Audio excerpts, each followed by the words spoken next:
What's up my chums at welcome back sa Battle Hatol Season 2, Bara at Balarila. And for today's video ay nag-curate ako ng mga school appropriate lines mula sa laban nila Zenlook versus Zaki. At para sa episode na to, spotlight natin si Zenlook, isang MC na may matalino at matalinghagang bara. Pinili ko ang mga linyang pwedeng i-feature sa loob ng classroom kasi dito natin makikita kung paano ginagamit ang talino, tayutay at balarila sa makabagong paraan. Kung ikaw ay guro, estudyante, or researcher na katulad ko at interesado sa paggamit ng battle rap bilang educational material, perfect ito para sa iyo. Let's go! Round 1. Dat dila mo'y instrumento, lakhang sandatang panggiba, kahit kumain ka ng kalburo, di mahihinog ang iyong salita. Isa na namang matalim at masining na bara mula kay Zenlook. Sa unang linya pa lang, dila mo'y instrumento, lakhang sandatang panggiba. Gumamit na agad siya ng metapora, kung saan ang dila ay naging isang makapangyarihang sandata. Pero, hindi lang basta pumapalo, ito'y may layunin ang gibain ang kalaban niya. Pero, ito ang twist. Kahit gaano kakabangis, sabi niya, kahit kumakain ka ng kalburo, di mahihinog ang iyong salita. Ang linya na to ay puno ng hyperbole, sobrang eksaherado, pero malinaw ang punto. Kulang sa hinog, kulang sa lalim ang mga sinasabi ng kalaban. At kung pagmamasdan mo pa, may halo rin itong irony kasi sa kabila ng pagiging instrumento ng dila mo, wala itong saysay kung di rin mabunga ang iyong pananalita. Zenlook showed balance here. Masining ang gamit ng tayutay, tama ang balarila, at malutong ang delivery. Isa to sa mga bara na hindi lang bastos, may talim at lalim din. Round 2! Let's go! Ang Zaki ay salita sa Quran na may mahalaga na katayuan. Puro dalisay, isang lalaking makatarungan. Kaya paano ka gaganap na bilang kampyon na may titulo at karangalan? Kung di mo nga kayang gampanan, ultimo ang titulo ng sarili mong pangalan. Sabi ni Zenlook, sa round 2 ni Zenlook, pinatunayan niyang hindi lang siya sumasabay sa hype, kundi isa siyang makata na edukado at mapanlikhang atake. Sinimulan niya sa pagsipat sa pangalan ni Zaki gamit ang etymolohiya. Sa linyang ang Zaki ay salita sa Quran na may mahalagang katayuan, gumamit siya ng alusyon mula sa relihiyong Islam. Hindi lang basta binanggit, ipinaliwanag pa niya ang ibig sabihin. Puro dalisay makatarungan.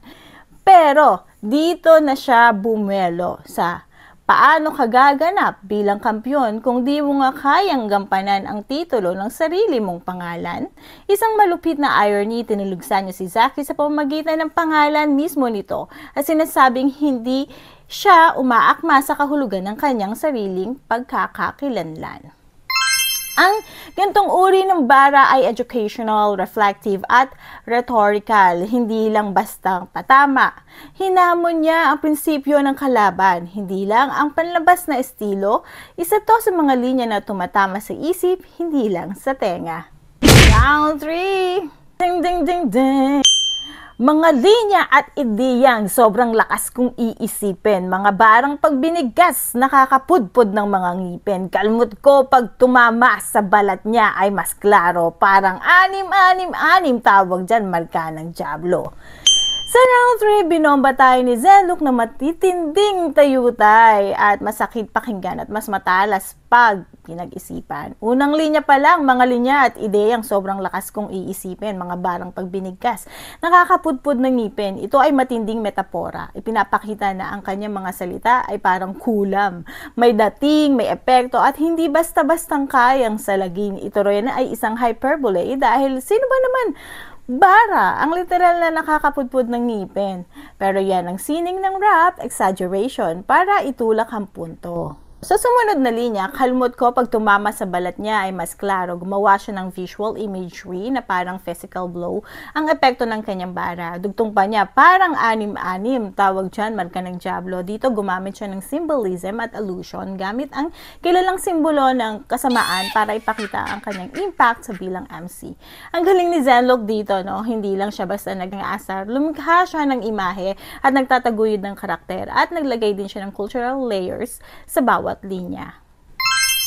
At yan ang tatlong bara ni Zenlook na pumasa sa ating Battle Hatol Standard for School Appropriate Bars. Pinapakita lang nito na kahit nasa battle rap ka, pwedeng-pwede pa rin maging malikhain, matalino at makata, hindi kailangang bumaba sa kabastusan para lang manalo. Abangan ang susunod na curated feature. At laging tandaan, ang rap ay pwedeng maging leksyon. Ang salita ay pwedeng maging sandata ng karunungan. At ang makata ay pwedeng maging guro ng bagong henerasyon. This is a Battle Hatol Season 2, Bara at Balerila under observation. Ako, si Marikita. Peace, love, and progress. Kita-kits sa final verdict.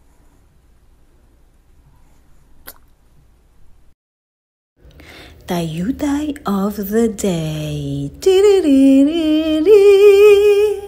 Pagtutulad o simile. Ang pagtutulad ay paghahambing ng dalawang magkaibang bagay gamit ang mga salitang tulad ng, parang, gaya ng, animoy at iba pa. Halimbawa, kalmot ko pag tumama sa balat niya ay mas klaro. Parang anim-anim-anim, tawag dyan marka ng Diablo.